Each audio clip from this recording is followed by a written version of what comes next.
Tech 6 classroom.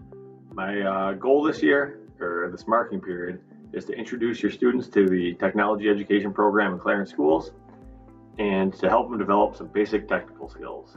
Skills in things like communicating with technical drawings, some general fabrication skills so they can build things that they design, some engineering skills like being able to measure, being able to summarize a project, being able to gather data, and we're also going to work on developing some coding skills.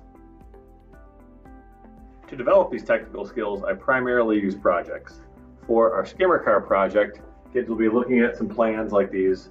They're posted on Schoology also, and they'll be starting with a piece of cardstock and using the plans to convert the cardstock into a skimmer car that looks something like this, and then when the kids throw it, it skims across the ground. Except they'll be designing a larger and better performing version than this standard model that everybody starts with. We also are going to do a project, this robot keychain project. Here's some of the plans for a robot keychain.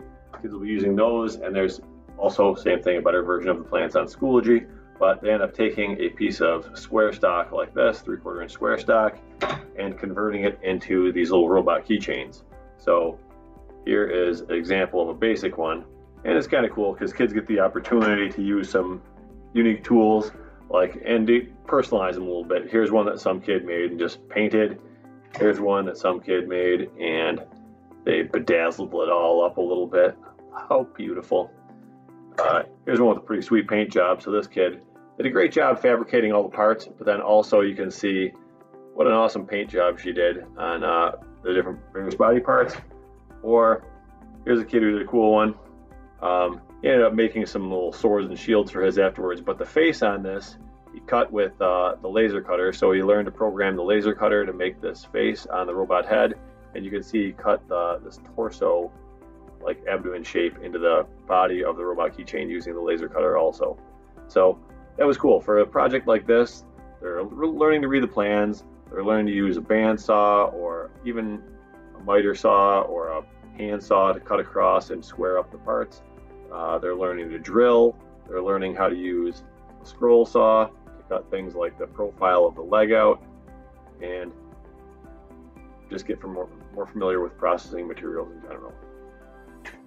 Our final project is going to be a catapult project where the students have a design challenge and have to fabricate or design and fabricate their own original part to help make their catapult function properly.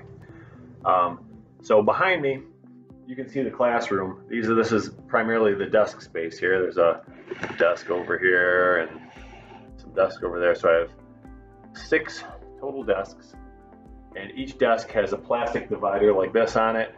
So there's a kid sitting at each end of the desk with a plastic divider separating them.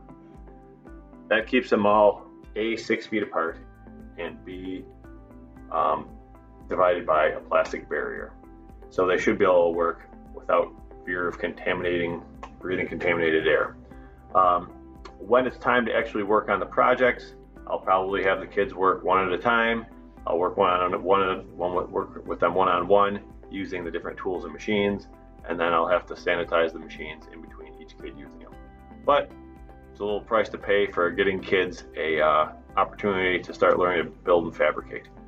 If parents at home have tools or are familiar with reading plans and working on processing materials, I also encourage parents to work with kids. I'll post all of my stuff on Schoology, so kids have access to it and should be able to explain the nature of the projects and the design challenges and what they're working on. And if you can help them out, that's great. I don't consider it cheating. Time thinking about tech class outside of the classroom is a win for me. So please feel free to participate and share ideas and help your kids with projects we're working on.